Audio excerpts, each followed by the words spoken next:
A paz do Senhor, meus amados irmãos, estamos iniciando mais uma edição do EBD, podcast EBD em Síntese, um trabalho organizado pelo Departamento de Ensino e Educação Cristã da Assembleia de Deus no Rio Grande do Norte, EADERN, e dirigido o departamento pelo pastor Reinaldo Odilo e toda a sua equipe, e aqui juntos nós vamos iniciar o comentário aos subsídios da lição de número 3 da faixa de adultos, que tem como título As Abominações do Templo. Mas antes, nós gostaríamos de nos apresentar. Eu sou João Ribeiro, e juntamente agora com os ilustres, como os ilustres mestres, a professora Amilde Prachedes, a quem nós cumprimentamos com a paz do Senhor. A paz do Senhor, professor Ribeiro, que o Senhor nos ajude nesta edição, nesta nova lição, do trimestre que estamos estudando agora sobre a justiça divina, que é o estudo do livro de Ezequiel. Que Deus abençoe a todos os nossos professores que estão a nos ver, a nos ouvir, os nossos telespectadores, E que possamos contribuir efetivamente para o crescimento espiritual dos nossos alunos. Que Deus nos ajude. Amém. Graças a Deus. E está conosco também, temos a alegria de receber o professor Raul Soares, presbítero Raul Soares, professor da nossa igreja, também já compõe uma outra equipe aqui, discipulando aqui na Belém, que síntese, e também nós recebemos e cumprimentamos com a paz do Senhor. E seja bem-vindo, professor Raul Soares. Bom, João, irmão Amilde, a paz do Senhor, a todos os irmãos, professores e professoras que estão a nos assistir, a paz do Senhor. É um prazer estar aqui com os irmãos para juntos meditarmos na palavra de Deus e, de alguma forma, contribuir para os professores na elaboração, na formatação de suas respectivas lições, aulas que serão ministradas no próximo domingo. Muito bem, então vamos iniciar trazendo primeiramente os subsídios da lição, Vamos lembrar aqui que o nosso plano de aula, nós temos aqui, vamos falar a respeito um tema bastante importante e sério, que trata da idolatria e aquilo que leva uma nação à sua ruína moral e espiritual. Vamos, então, explorar esse tema, vendo as abominações que estavam ali presentes dentro do templo do Senhor, lá em Jerusalém. E também vamos trazer, nessa lição, como objetivo, ver a visão do capítulo 8 do livro de Ezequiel, Já tivemos a primeira visão, e já tivemos o alerta na lição 2 que o fim viria, e hoje nós vamos aprender por que esse fim veio, professora? E nós vamos trazer aqui também a sugestão do método sugerido aqui pela edição da lição. Temos aqui que precisamos orar, nós professores, antes da nossa aula, orar e meditar sobre o seu assunto, também buscar um ou mais comentários bíblicos, que é muito enriquecedor, principalmente nesse tema que é bem abrangente e bem profundo, e também fazer o esboço da aula. Muito bem, essas são algumas dessas dicas, mas nós vamos trazer agora, inicialmente, a introdução da lição. A nossa professora, Amilde Prachedes, vai falar a respeito do início dessa lição, aquilo que nós podemos introduzir para os nossos alunos nas nossas salas no próximo domingo, professora Amilde. A paz do Senhor a todos os nossos telespectadores, aqueles professores que estão, e alunos também. Nós sabemos que alguns alunos também estão a nos ver, nos assistir. Nós estamos estudando a terceira lição deste trimestre, e o título da lição já foi dito, que é As Abominações do Templo, e nós temos, neste assunto das abominações do templo, alguns objetivos a cumprir nesta aula, O primeiro objetivo é expor a visão do capítulo 8 do livro, que é o texto bíblico da nossa lição, a leitura que será feita em classe. O segundo objetivo é destacar as imagens de ciúmes o culto aos animais e répteis e os 70 anciãos. O terceiro objetivo é tratar a respeito do ritual de Tamuz e dos adoradores do sol. Nós vemos nesta lição que a idolatria leva o ser humano e até mesmo uma nação à ruína, não é? Porque o culto idolátrico é um culto imoral, degradante. E a nação de Israel, infelizmente, embora com muitos avisos, porque Deus já havia advertido desde o tempo de Moisés, que o Senhor advertiu ao povo de Israel contra a idolatria, porque ele havia escolhido aquele povo para ser dele. Separei-vos de todos os povos para serdes meus, para serdes santos, para ser a testemunha dele para as demais nações. E, infelizmente, o povo deixou de ouvir a palavra do Senhor, de meditar nela e de procurar praticar aquilo que havia sido ensinado desde a meninice, desde o início da nação, da separação daquele povo. E nesta lição, nós temos uma coisa interessante que aparece também no livro, a questão do gênero, né, que o estilo está sendo explorado aqui, que, inclusive o nosso comentador diz que este livro, Ezequiel, inaugura este gênero, né, que é o Apocalipse, no Antigo Testamento, né? É um livro que ele inaugura esse estilo porque ele fala de coisas futuras, né, para o futuro.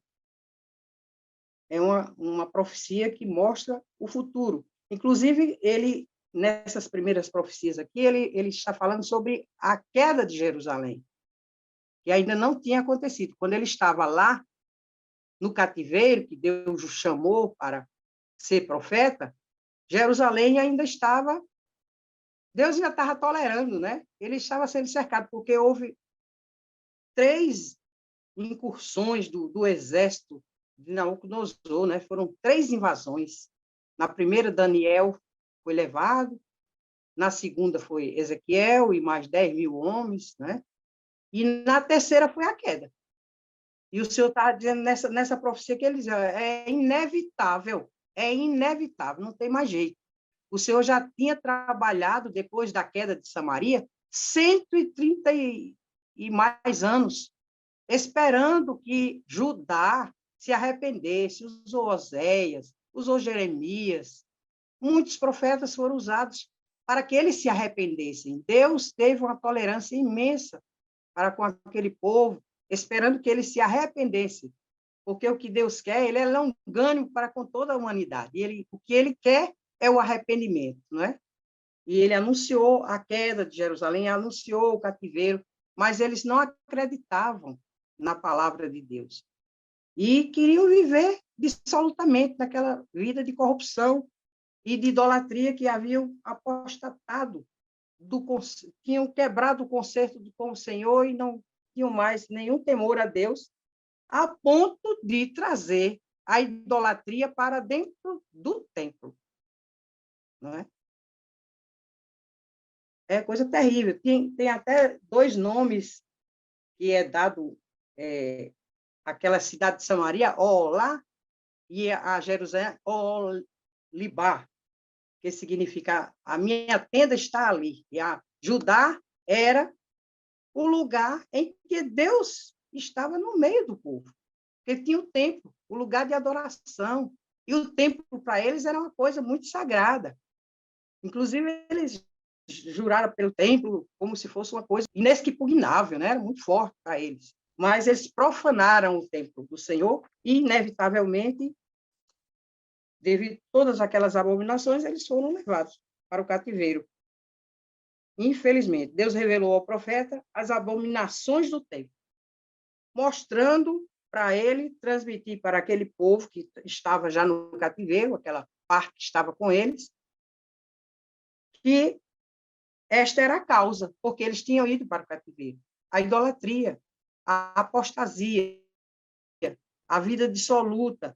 Eles fizeram pior do que aquelas pessoas que haviam sido expulsas de Canaã, porque Deus tirou os povos de Canaã por causa da idolatria. Mas eles conheciam a Deus e fizeram, mesmo com o conhecimento de Deus, profanaram a cidade, profanaram o templo e viviam de forma que cheirava mal as narinas do Senhor, né? Nesse mesmo capítulo 8, no versículo 17, a gente já vê isso, né? Cheirou mal, não estava mais para... Deus não podia mais tolerar, de jeito nenhum. Infelizmente, aconteceu isso, não é? Muito bem, professora. Vamos dar um prosseguimento aqui, né? E justamente isso que a professora, a gente vai aprofundar agora o tema da lição e vamos falar sobre a visão, né? Ezequiel teve uma primeira visão, ele teve a visão da glória de Deus, né? Aqueles carros de fogo, toda aquela manifestação da Shekinah de Deus, da glória de Deus, e ele agora está lá em Quebar, né? E vai ter um momento de ter uma segunda visão. Agora, no capítulo 8, essa visão começa no capítulo 8 e vai até capítulo 11, versículo 25, e eu queria convidar o presbítero Raul Soares para tratar dessa segunda visão, né? Que justamente está escrito aqui no livro de Ezequiel. Bom, João, esse capítulo 8 é um capítulo que causa perplexidade até no profeta Ezequiel. Ele já tinha tido uma experiência muito forte com Deus, primeira visão, onde, como o senhor falou, né, ele tinha visto ali a glória de Deus, e ele ficou sem sentido, ele ficou perturbado, mas Deus o fortaleceu. Mas agora, ele estava para conhecer, Deus estava para revelar a ele, como já falou a professora Milde, a causa deste juízo que Deus estava trazendo e que ainda ia se consolidar, né, sobre o povo judeu, porque o povo judeu simplesmente abandonou ao Senhor. O povo judeu deu as costas para o Senhor, quebrou a aliança, e esse livro de Ezequiel, né, que aqui nós estamos no capítulo 8, mas o livro como um todo, ele tem uma linguagem apocalíptica, é uma linguagem assim com muitos símbolos, com muitas visões, né, com muitas alegorias, e às vezes torna-se difícil de compreender os pormenores, mas o todo, a síntese do livro é fácil de compreender, né? Deus anunciando um juízo que já estava em execução e que iria ser consolidado por causa da desobediência do povo. Deus iria cumprir o juízo, como de fato ele cumpriu, mas finalizando este livro, Deus faz uma promessa gloriosa àquele remanescente fiel e àqueles que, porventura, se convertessem ao Senhor, se voltassem para o Senhor, porque Deus não tem prazer em a pessoa morrer distante dele, na morte do ímpio, né? Então, Deus agora estava revelando ao profeta as abominações, né, as mentiras que os judeus estavam dando crédito e se distanciando, consequentemente, de Deus, que era a sua garantia de estabilidade onde eles estavam, que era a presença de Deus, não era não o templo, não os rituais, não a tradição, como os judeus acreditavam, como já falou aqui a irmã Amilde, Jeremias mesmo, porque nós temos que entender que nesse momento, como a professora Amilde já falou, Ezequiel estava no cativeiro, juntamente com milhares de judeus, mas ainda Jerusalém estava de pé. Jerusalém estava lá, né? Estava, digamos assim, nos seus últimos momentos, mas estava lá. Porque o profeta Ezequiel, ele foi levado cativo na segunda leva no ano 597 a.C. E 5 anos depois, ele recebe de Deus a chamada profética, 5 anos depois. E passado 8 anos, olha só, depois de 8 anos, é que realmente Jerusalém vai ser destruída por completo. Veja como Deus é bom, porque Deus estava revelando ao profeta, e o profeta, por conseguinte, anunciar ao povo, como ele estava fazendo ali, tanto para anunciar os cativos que já estavam lá, que os anciãos, né, como diz aqui o capítulo 8, esse capítulo 8 começa mostrando que havia ali, diante de Ezequiel, né, estava ali alguns anciãos, né?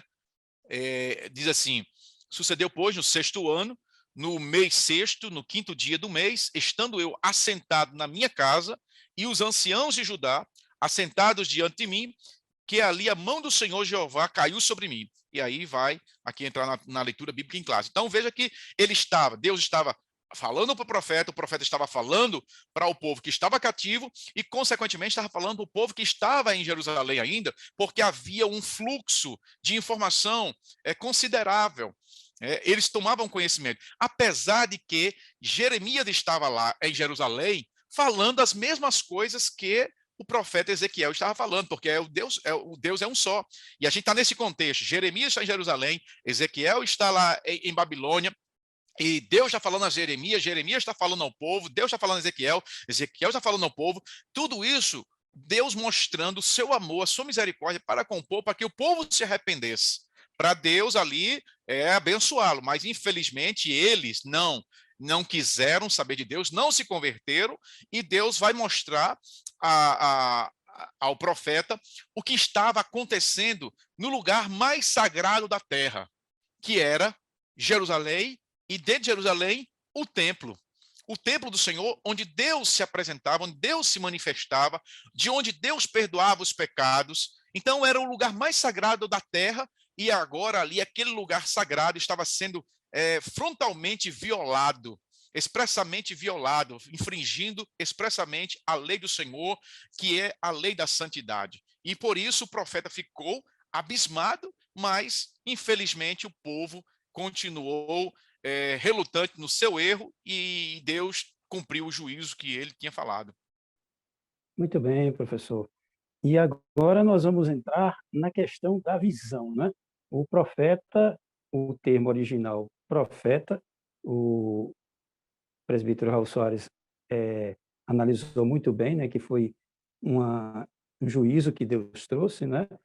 E o termo original profeta, Nabi, também significa vidente, né, professor Amilde? Então, esse vidente, ele teve uma visão. Como é que foi essa visão, irmã? Ele estava lá, onde é que ele estava? Como aconteceu essa visão? E como entender, como diz aqui o comentarista no tópico 3, como é que a gente entende essa visão do profeta Ezequiel? Ele estava no assentamento que provavelmente tinha sido feito pelo próprio Daniel, que já era governador, né, já era da corte de Nabucodonosor, junto ao rio Quebar, né? Ele morava ali. E os anciãos vinham para consultá-lo, né? Aqueles 70 anciãos tinham vindo para consultá-lo. Embora eles ouviam também os falsos profetas, né? Mas Deus sempre não se deixou sem testemunha, né?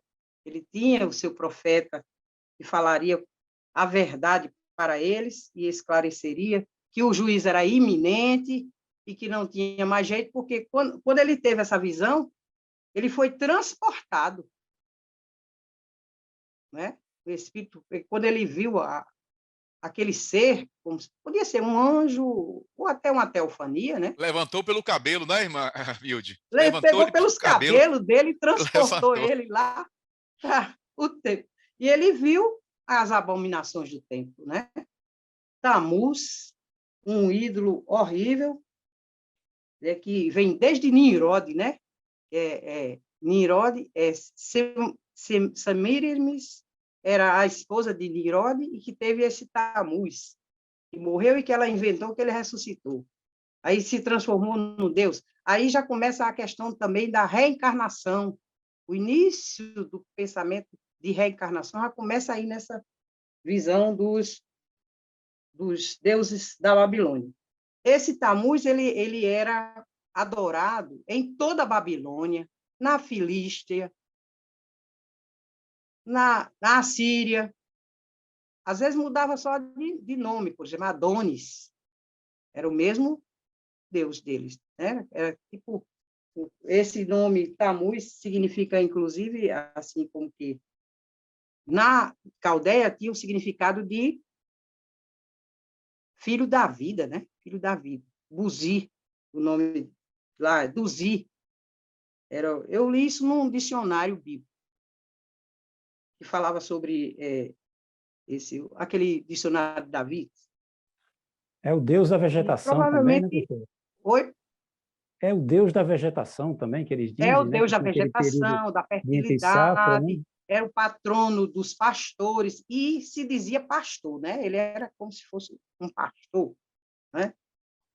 Mas, infelizmente, é um culto mitológico. Nós sabemos que a idolatria, conforme a palavra de Deus, já está dito que quem serve ao ídolo serve aos demônios, né? Tanto lá em Deuteronômio está escrito sobre isso, Moisés falando contra a idolatria, ele falou sobre isso, né? Que quem servia, eles sacrificavam aos demônios, e Paulo, na sua carta também aos Coríntios, 2 Coríntios, ele fala, no capítulo 10, que quem serve ao ídolo está servindo aos demônios. E esse Tamuz estava lá. Essa abominação dentro do templo e algumas mulheres chorando por Tamuz, porque a mitologia dizia que ele morria na época da seca, né, do verão. Ele morria e quem matava ele era o Deus Sol. Era o Deus Sol. Inclusive, eles faziam jardins de Tamuz, umas mudinhas que eles expunham ao sol, e quando elas murchavam, simbolizava que ele havia morrido. E elas iam chorar pela morte de Tamuz para que ele ressuscitasse.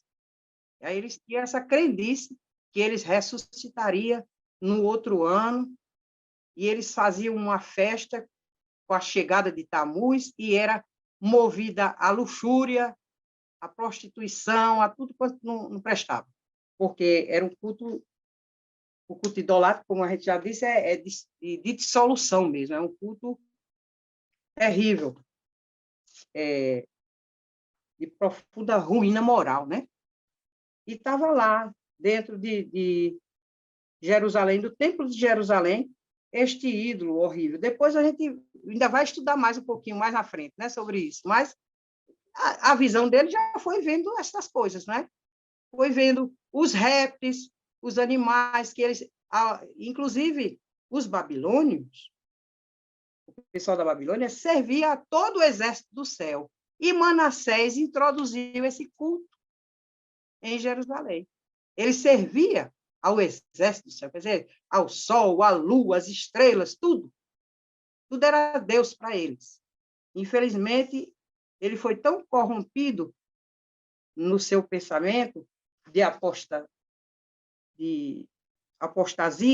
que chegou a sacrificar aos demônios os seus filhos. Os próprios filhos, né? Infanticídio. Você veja que o culto é tão horrível, é dissoluto, é mau, imoral, e também tem a questão do crime hediondo, né? Do infanticídio, matar os inocentes. E Deus não poderia tolerar de jeito nenhum esse tipo de coisa que acontecia lá dentro do templo. Deus mostrou no texto da própria lição, nós vemos isso. E entrei e olhei, no versículo 10, né? E eis que toda forma de répteis e de animais abomináveis e de todos os ídolos da casa de Israel estavam pintados na parede. Então, eles também serviam a zoolatria, né? Eles tinham a zoolatria. Eles serviam a todo tipo de ídolos, porque eles achavam que esses animais, como deuses, eles eram portadores de poder, de virtudes. Eles transportavam virtude e poder. era uma crença totalmente distorcida da realidade. Paulo fala no primeiro capítulo aos Romanos, né?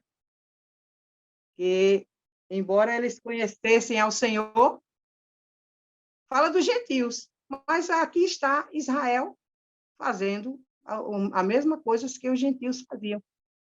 Tendo conhecido a Deus, não glorificaram a Deus. A imagem estava totalmente distorcida, né? A imagem de Deus deles era totalmente corrompida. A gente vê que a idolatria é um processo de distorção dessa imagem, de perversão da imagem, porque transforma o homem, criado à imagem de Deus, em um animal, que é, como Pedro diz, um animal irracional, que é feito para ser preso e morto. Porque quem não crê a Deus já está condenado, né, para o destino da morte, por causa do pecado. Esse pecado da idolatria é intolerável.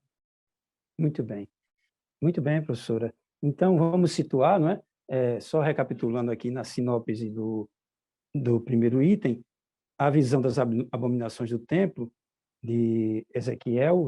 Ezequiel foi transportado em espírito até, ele estava lá na Babilônia, a quilômetros de distância, elevado, transportado em espírito, em uma visão, né? Ele, como um vidente, viu o que estava ocorrendo dentro da nação e, mais ainda, como bem lembrou a professora, dentro do templo, né, professor Raul? E aí, quando ele entrou e viu, e Deus foi mostrando, você está vendo isso aqui? Né? Começou, e aí ele vai mostrar esses 4 ídolos que eram adorados. A nossa irmã, professora Amilde, já nos trouxe o comentário a respeito dos animais, né, que eram adorados, né? Também temos o Tamuz, né, que era adorado pelas mulheres carpideiras que choravam para que ele ressuscitasse, né? E os animais eram adorados pelos anciãos, né, as autoridades, né? E nas recâmaras secretas, né, só para complementar, eram nos lugares secretos e possivelmente eram as salas onde se guardavam os vasos do templo, né? E aí eles... Foi preciso até cavar um buraco, né, para ver. Mostra Isso, porque justamente o segredo, né? E também vamos ver agora mais 2, e aí eu convido aqui o professor Raul Soares para trazer informações a respeito da imagem de ciúmes, ou a imagem que provoca ciúmes em Deus. Que imagem era essa, professor Raul Soares?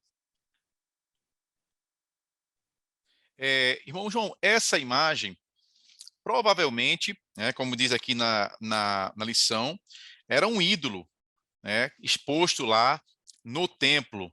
E essa imagem identificam como Azerar.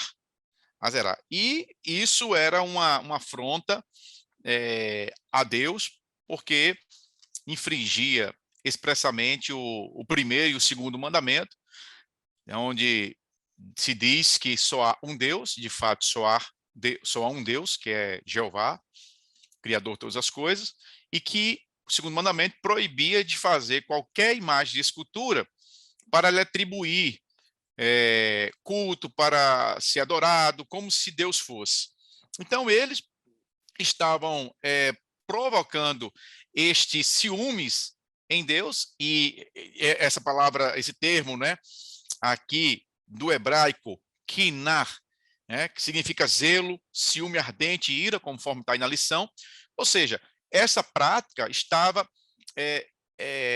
incitando, isso, e estava incitando uma ira em Deus. Porque o que faz Deus ficar irado? Deus não precisa de adoração de ninguém. Deus é o Criador de todas as coisas, mas se a criatura adorar a Deus, ele é Deus. Se não adorar, ele continua sendo Deus. A ira de Deus, quando a pessoa se volta para os ídolos, consiste no fato de que a pessoa, a criatura, a quem Deus ama, vai se afastar dele, vai morrer, vai ter problemas. E isso faz com que Deus fique triste. E não só aquela pessoa vai ter problemas, mas ela vai influenciar outras pessoas inocentes também, vai fazer com que haja um ambiente hostil para as pessoas que querem seguir a Deus. Por exemplo, quando tudo isso está acontecendo, nesse contexto do livro de Ezequiel, Estamos falando aqui de Ezequiel, Jeremias, até o profeta Abacuque também, aí é contemporâneo, alguma coisa aí, e também Daniel. Veja, vários homens de Deus, Ezequiel, Daniel, Jeremias, porque Deus sempre tem um remanescente fiel. Então, a idolatria oficializada, institucionalizada, além dela tirar o adorador da presença de Deus, ela também ela promove um ambiente hostil para aqueles verdadeiros adoradores, né? E aí Deus tem que fazer alguma coisa, porque senão aquele verdadeiro adorador vai também ser prejudicado ao máximo.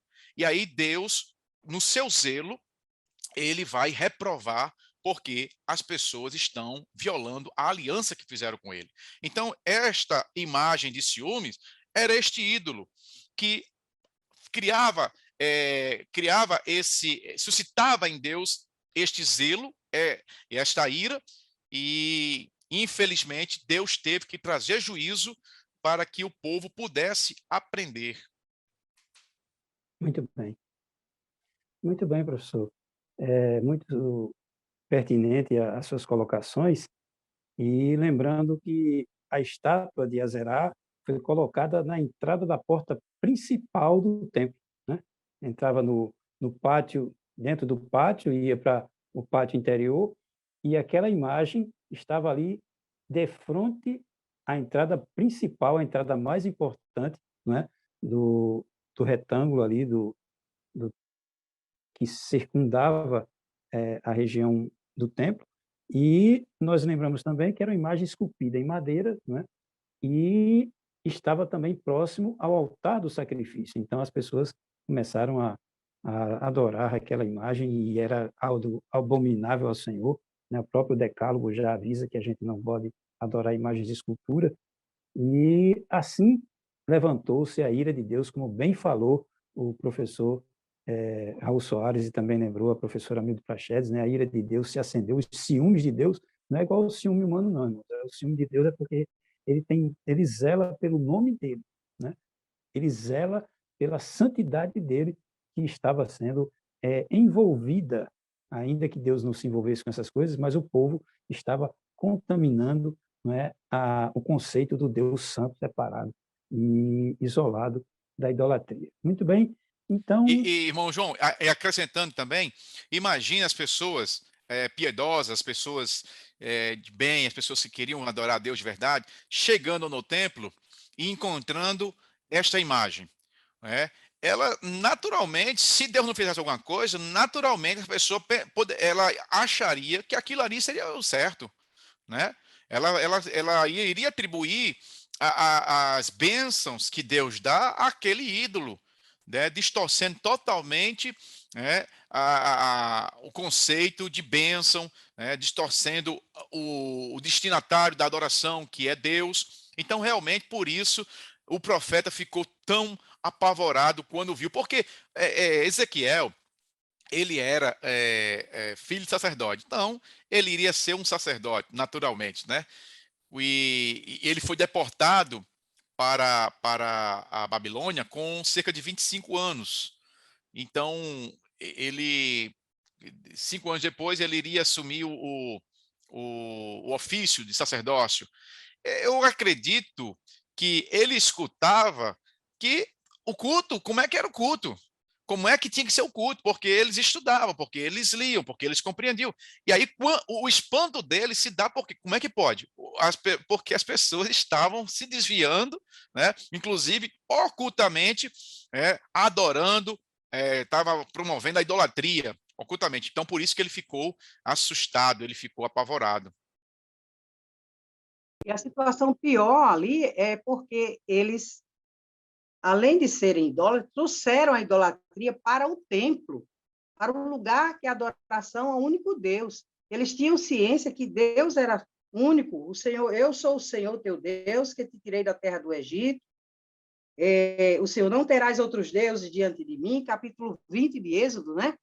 Diz, não farás para ti imagem de escultura, nem alguma semelhança do que há em cima nos céus, nem debaixo da terra, nem nas águas debaixo da terra, não te encurvarás a elas, nem servirás, porque eu, Senhor teu Deus, sou Deus zeloso, Em outra parte, o profeta Isaías fala: a minha glória, ele não reparte, né, a glória dele com ninguém.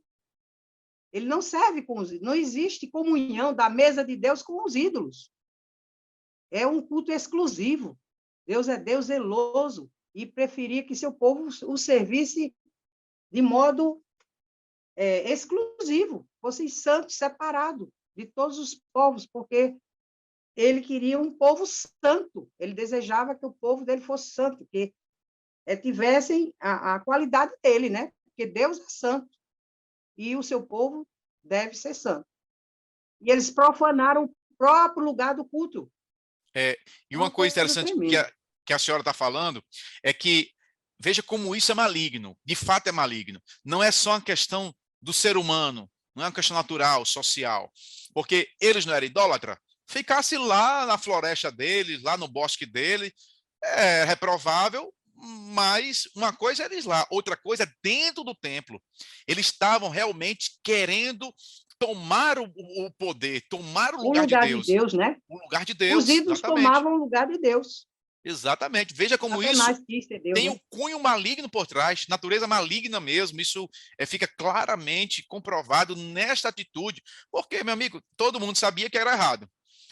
Até porque eles faziam, alguns faziam escondidos, né? Então, eles sabiam que era errado.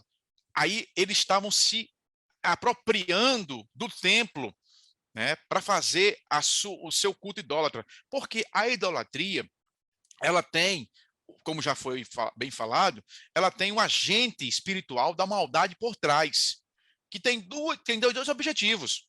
Primeiro é tirar o homem da presença de Deus, porque o homem fora da presença de Deus, o homem vai morrer.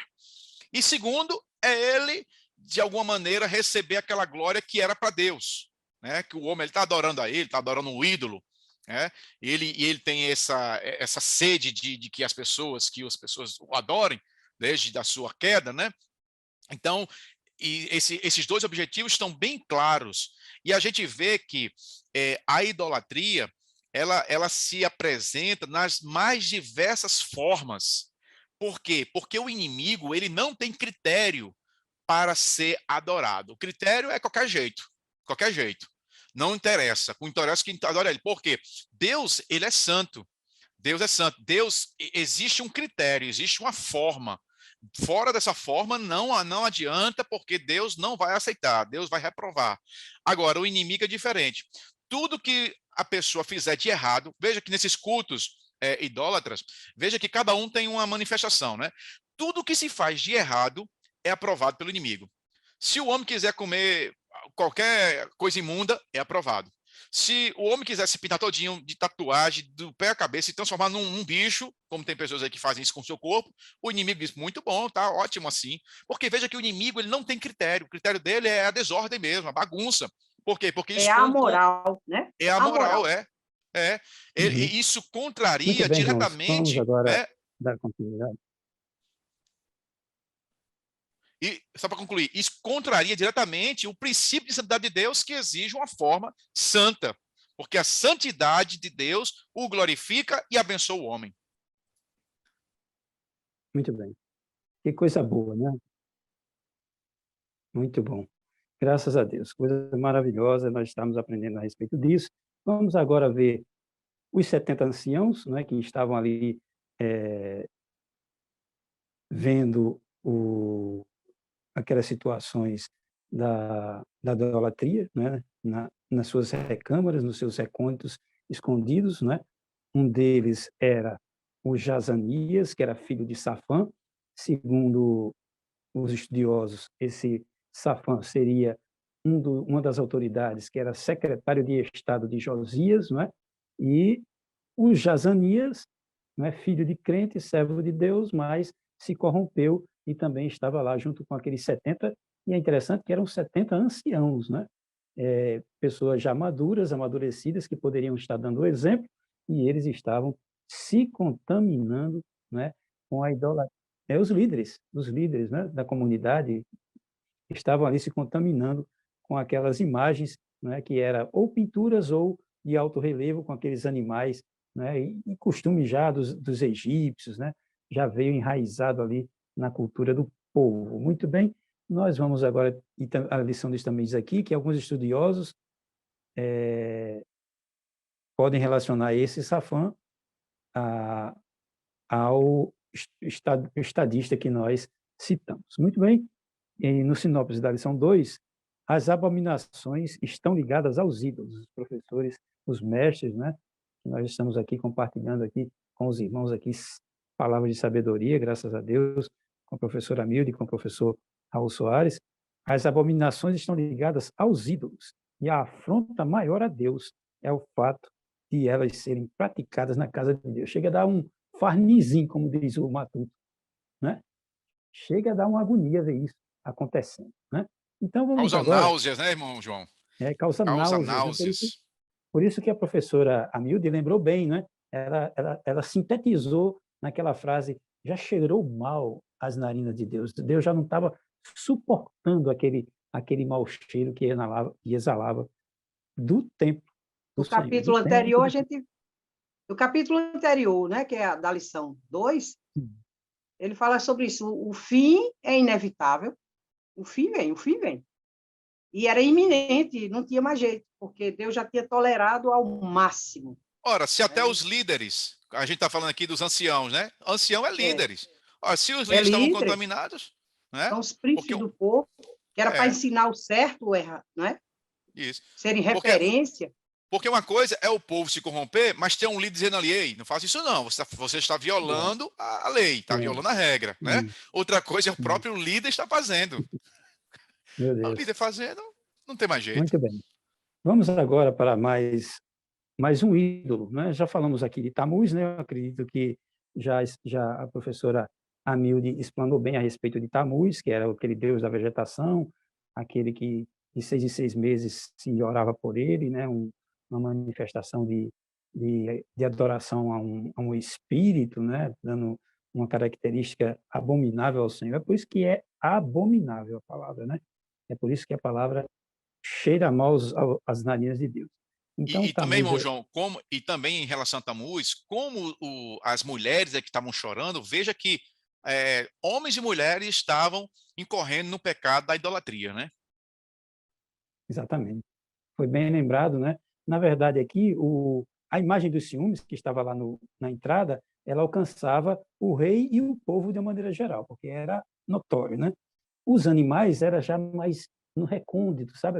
Aquele pecado secreto que eles adoravam ali em segredo, com pecados encobertos dentro do templo. Olha que coisa triste, né? Tamuz era o segmento das mulheres, né? Que estavam ali chorando para que ele ressuscitasse e trouxesse fertilidade, até porque Deus já estava agindo e trazendo juízo sobre a nação. E agora nós vamos falar a respeito do Deus Sol, professora Amilde Praxedes. O Deus Sol, né, a gente estuda lá em história ou em geografia, não sei mais não, já faz tempo que eu parei de estudar, mas eu acho que a gente, né, tinha o Deus Tupã, né, o Deus dos índios, os índios adoram o Sol, a Lua, né? E essa adoração ao Deus Sol não é antiga, não é isso? É antiga, né, professora Amilde? É bem antiga. É desde a Babilônia, né? A Babilônia, eles adoravam também o Sol. Na Babilônia e no Egito. Inclusive, uma coisa que a gente pode lembrar, o sogro de José era sacerdote de On. E On era Heliópolis, que é a cidade do Sol. Então, provavelmente, o templo deles era de adoração ao Sol, né? Lá na cidade de On. Em hebraico, né? O-M. E em grego é Heliópolis, que é cidade do Sol. Então, nós vemos que em hebraico também tem esse nome, né? Graças a Deus que a gente deixou de ser a cidade do Sol, né, professora? Natal era chamada Cidade do Sol, é chamada né, Cidade do Sol. Não somos mais, graças a Deus, né? Até porque chove bastante, né? Não pode nem justificar, né? Nós não podemos glorificar a criatura mais do que o Criador, né? Temos que glorificar o nosso Criador. Deus é o Criador do Sol, da Lua, das estrelas, de tudo quanto há, tanto em todo o universo, né? Ele é o nosso Criador. Então, aqui nós vemos no último versículo da lição, que foram vistos no versículo: e levou-me para o átrio interior da casa do Senhor, e eis que estava à entrada do templo, entre o pórtico e o altar, cerca de 25 homens de costas para o templo. Veja, de costas para quê? A posição de costas já está dizendo que eles estavam repudiando o culto a Deus, né? Porque eles já estavam totalmente apostatando a fé deles, desprezando, né, de costas para o templo e adorando quem? O sol. Estavam virados para o Oriente, para o nascente do sol, né? Virados para o Oriente. É uma rejeição a Deus, né? A posição de costas aí mostrava a sua rejeição a Deus. Cerca de 25 homens de costas para o templo, virados para o Oriente, adorando o sol. Era uma afronta a Deus. Moisés havia alertado o povo, nós vemos esse versículo aí de Deuteronômio 4:19, né? Moisés alertando o povo contra a idolatria do sol, porque era uma coisa que eles conheciam lá do Egito, né? E podiam introduzir, eles chegaram até a introduzir, né, dentro da Terra Santa, uma coisa que Deus terminantemente havia proibido. E o Senhor tolerou esse povo adorando todas essas coisas, essa mistura no deserto, né? 40 anos o Senhor tolerou esse povo, purificando, corrigindo, ensinando. E eles entraram na terra e trouxeram a miséria da idolatria para dentro da terra. Há muitos estudiosos que dizem que eles só foram curados da idolatria nesse cativeiro babilônico. Foram curados da idolatria.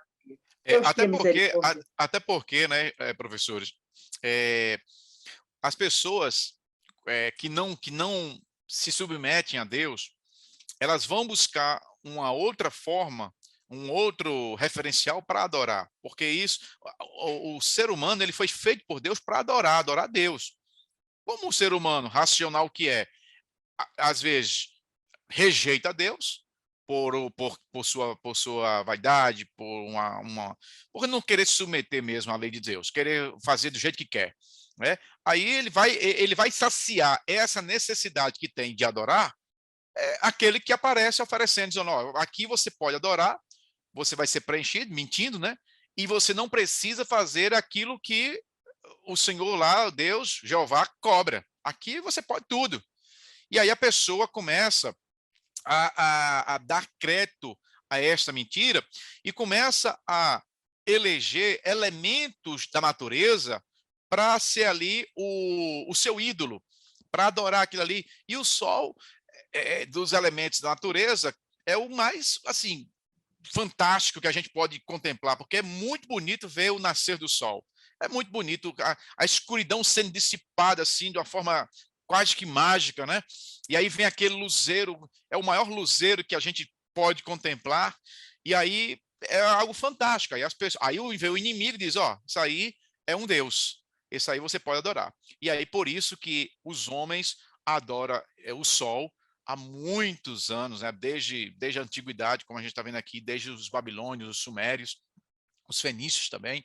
E aí a gente vê, né, esse tipo de idolatria. O sol não tem culpa nenhuma. Não tem culpa nenhuma o sol, né? O sol é um luzeiro, eu acho. Criação. Exatamente. É um objeto, é um elemento da criação que Deus criou para abençoar o homem, né?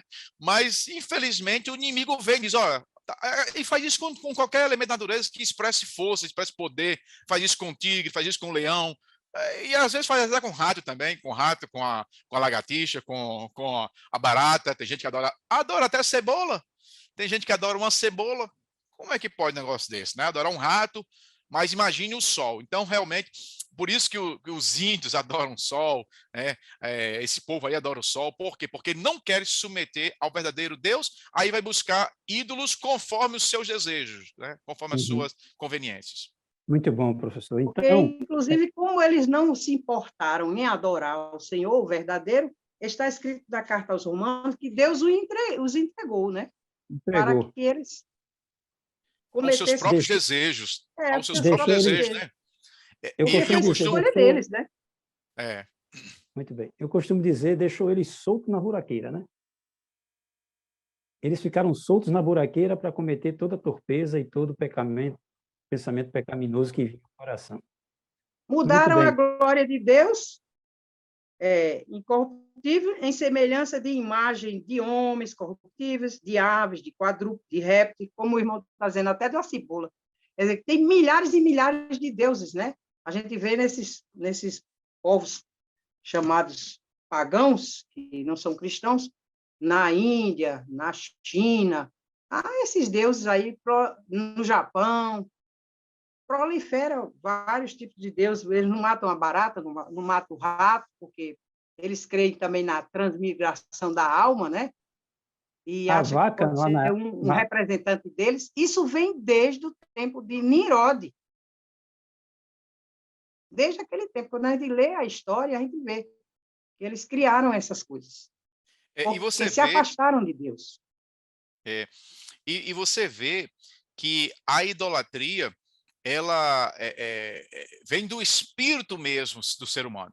Porque interior, né? Interior do do homem. interior, né? Do espírito, do espiritual mesmo. Porque se não tiver qualquer elemento, ele não quer adorar a Deus, né? Não quer adorar a Deus, porque ele quer viver a vida conforme o seu pensamento. Porque o homem que é guiado pelo seu próprio pensamento é, por natureza, inimigo de Deus, como diz o apóstolo Paulo, né, lá em Romanos. Então, esse homem, ele vai se valer de qualquer elemento da natureza para se transformar num ídolo. Se ele não tiver contato com o sol, com os animais, ele vai pegar uma cadeira e vai dizer, pronto, isso aqui é meu ídolo, isso aqui é meu Deus, e vai botar, né, e vai começar a adorar ali como se fosse, porque é uma questão espiritual. E a gente vê que existe ídolo para cada coisa. Existe o ídolo da fertilidade, existe o ídolo para fazer chover, existe o ídolo para fazer... enfim, a gente vê hoje, atualmente, a gente vê no Brasil, porque só muda de endereço, mas as relações espirituais permanecem. Você vê que existe Deus, como Deus, né? O padroeiro, né? O padroeiro da cidade, que é o Deus disso, o Deus daquilo, o Deus do milho, o Deus do coco, o Deus da pamonha, o Deus do trigo, enfim, tem para cada coisa tem um Deus, e para cada cidade tem um Deus, e isso é a continuação de uma declaração de rebeldia ao Deus Criador, que proíbe terminantemente essa prática, porque essa prática mata a pessoa que está praticando, né, que está fazendo isso, e Deus fica triste com isso, né? Consequentemente, vai também poderá levar outras pessoas inocentes a essa mesma prática errada, e Deus não se agrada disso. Muito bom, professor. Verdade. E essa busca do sagrado, né, que a gente estudou nas lições anteriores, né? Essa necessidade da busca do sagrado, que é uma lei natural, uma religião natural, que as pessoas buscam, porque a gente só se satisfaz em Deus. Mas como não há esse espírito de obediência e submissão a Deus, o Criador, as pessoas buscam um ídolo, porque ele não diz nada, né? Ele é bonzinho, é proibido proibir. É proibido proibir, exatamente. Se a pessoa quiser andar de cabeça para baixo, pode andar, não tem problema. Se a pessoa quiser andar nu, pode andar, não tem problema. Se a pessoa quiser andar, enfim, fizer qualquer coisa, pode fazer, não tem problema, não tem critério. Né? Por isso que confronta Deus, né? Confronta Deus veementemente, porque Deus quer a dignidade do ser humano. Deus fez o homem à sua imagem e semelhança, e ele não quer que o homem perca a sua dignidade. E é isso que a idolatria faz. A idolatria tira a dignidade do homem, né? Mata o homem. Muito bom. Muito bem, professor. Também temos aqui, então, fazendo um resumo, um apanhado, a gente vê que todas as esferas de pessoas, né, como os irmãos bem lembraram aqui, o professor Raul, a professora Amilde, estavam contaminadas com a idolatria. O povo, de maneira geral, no pátio, vendo aquela imagem e adorando aquela imagem, os líderes, não é, ali também adorando nos seus recônditos secretos, não é? Também vemos as mulheres carpideiras adorando o Deus Tamuz, né? E vemos também os sacerdotes e os levitas adorando o Deus Sol, aqueles 25 anos. Aí vemos mulheres chorando por Tamuz, homens de costas para o templo e adorando o sol. Então, para resumir, a abominação, a apostasia estava generalizada. Muito bem, vamos entrar agora no item dos anciãos, né? Temos a questão dos anciãos na casa do profeta, né? Foi logo no início, né? Então, o ponto de partida da visão foi que tinha um remanescente fiel lá em Quebar, né, professora Milda? Estavam lá em Quebar, e aqueles homens foram consultar o vidente, né? Foram consultar o profeta, para que Joaquim estava preso, né? Tinha sua liderança, digamos assim, política sem nenhum efeito sobre o povo, e de modo religioso, digamos assim, mas existia um homem de Deus chamado Ezequiel, que significa Deus fortalece, e aqueles anciãos foram buscá-los. A senhora pode traçar mais algumas informações a respeito dessa visita dos anciãos à casa do profeta, professora Milda? Eles buscavam, certamente, alguma palavra do Senhor para compreender o que estava acontecendo, né? Naquele período crítico que eles já estavam cativos. E os falsos profetas diziam que o cativeiro era curto, que ia durar pouco, mas o Senhor revelou que ele não seria tão breve assim. Então, essas coisas, certamente, eles procuravam saber através do profeta, né? Que o cativeiro seria longo. Aqui, neste textozinho pequeno da nossa lição, diz que só após a morte de Nabucodonosor, mais de 20 anos depois, viu Merodach, 20 anos depois que eles já estavam lá, né, no cativeiro, que sucedeu no trono, mandou libertar Joaquim da prisão e mudar as suas roupas de presidiário, né? Os anciãos vinham em busca da palavra com certa frequência à casa de Ezequiel.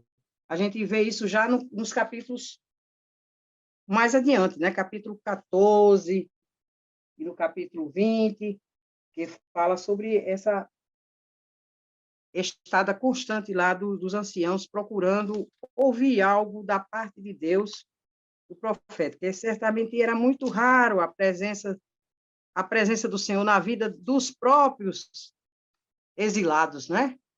Eles buscavam realmente sentir algo da parte de Deus e compreender aquilo que estava acontecendo. Por exemplo, nesse texto aqui de Ezequiel, capítulo 14, de 1 a 3. E vieram a mim alguns homens dos anciãos de Israel,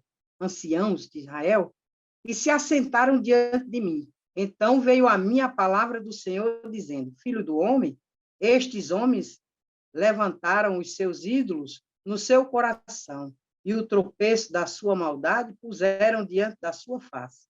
Devo eu, de alguma maneira, ser interrogado por eles? Vejam que não era com sinceridade. Deus revelou ao profeta que eles vinham a eles, mas não tinham um coração livre da idolatria. Eles levantaram os ídolos dentro do coração. Então, sobre tudo que se deve guardar, guarda o teu coração, né? Porque procedem as saídas da vida. Tudo vem do coração. Se eles não tiraram do coração o ídolo, não adiantava nada eles procurarem a palavra do Senhor, porque eles não criam e nem estavam dispostos a obedecer ao Senhor. É uma coisa muito triste, né?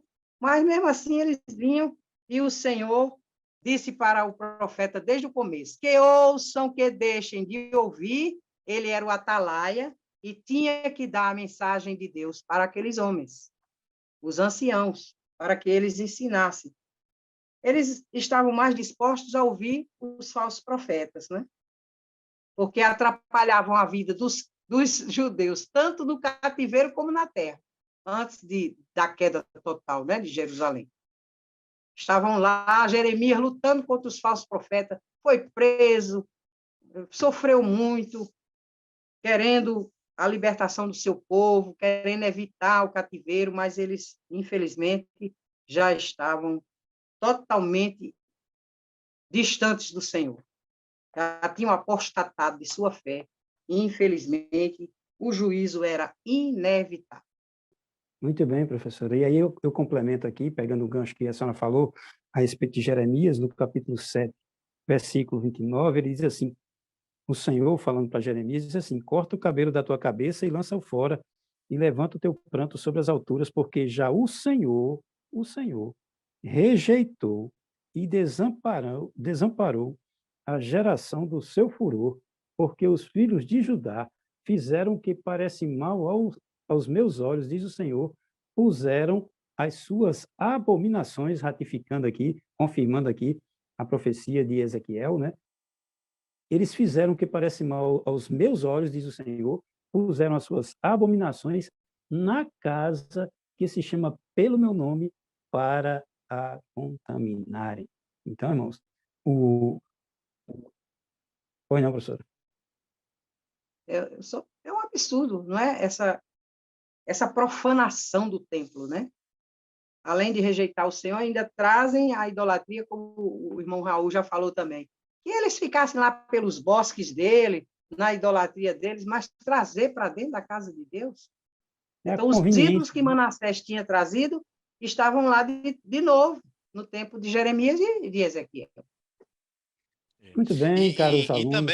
E também, irmão João, aqui completando, esses anciãos que estavam ali aos pés do profeta Ezequiel, eles já sabiam, já tinham tido conhecimento da vontade de Deus em relação a eles, porque o profeta Jeremias já tinha sido usado por Deus para falar com eles, né? Tem aqui no capítulo 29 do livro do profeta Jeremias, versículo 10, onde Deus diz que o cativeiro será de 70 anos, porque assim diz o Senhor, certamente que passados 70 anos na Babilônia, vos visitarei e cumprirei sobre vós a minha boa palavra, tornando-vos a trazer a este lugar.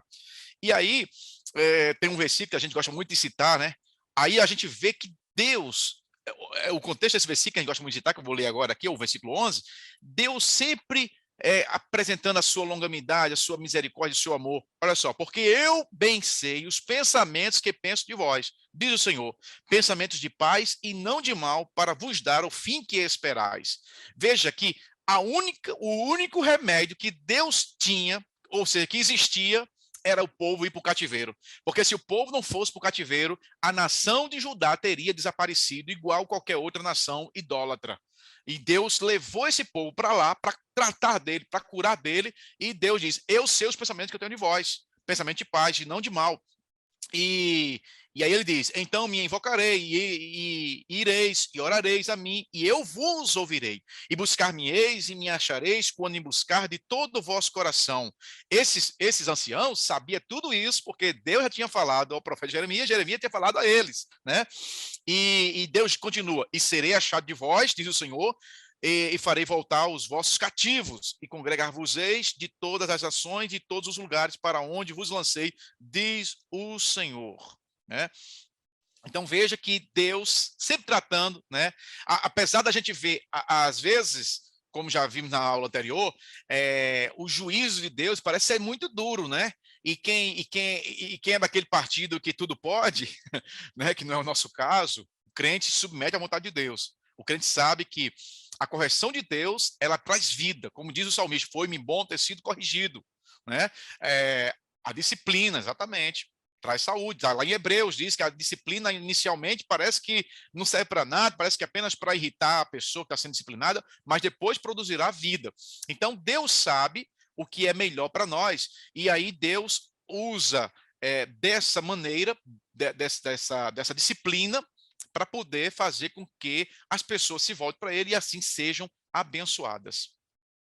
O escritor aos Hebreus, ele também fala que essa correção, principalmente para os cristãos, né, para nós hoje, a correção do Senhor é para que sejamos participantes da sua santidade, da sua natureza, né, divina. E eu vou acrescentar mais, irmã Eliude. Eu vou acrescentar mais. Todo mês nós lemos esse texto.